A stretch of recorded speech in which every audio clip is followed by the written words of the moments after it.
ते एका मीटिंगमध्ये माझ्याकडे हा विषय निघाला आणि तो महिलांनी काढला आणि महिलांनी अशी तक्रार केली की तुम्ही रामाचं सगळं करताय, सीतेची मूर्ती का नाही बसत. आमचे पवार साहेब म्हणाले की राम मंदिरावर महिला नाराज आहे कारण तिथे सीतेची मूर्ती नाही आहे.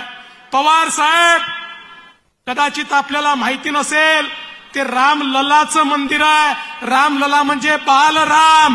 बालरामाच्या बाजूला सीतामाई कशी येऊ शकते, साधी एवढी गोष्ट तुम्हाला माहिती नाही. मला देवेंद्र म्हणाले म्हणजे कसा कोपराला गुळ लावतात ते बघा. मला म्हणाले उद्धवजी मी काय करतो, आदित्यला चांगला ग्रूम करतो म्हणजे चांगला तयार करतो, मग 2.5 वर्षानंतर त्याला आपण मुख्यमंत्री करू. त्यांना वेळ लागला असेल, मला तर लागलेलं नाही ना, मला तर लागलेलं. पण माझा सवाल आहे, कालपर्यंत यांना भ्रम होत होता की अमितभाई शहांनी त्यांना कुठल्या तरी खोलीमध्ये नेऊन त्या ठिकाणी सांगितलं की तुम्हाला मुख्यमंत्री करतो.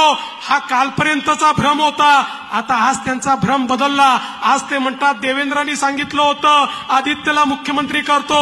उद्धवजी, पहिले हे ठरवा, अमितभाईंनी सांगितलं की देवेंद्रांनी सांगितलं. एक खोटं लपवायला दुसरं खोटं बोलतात. बंधू भगिनींनो, हे भ्रमिष्ट झालेले आहेत.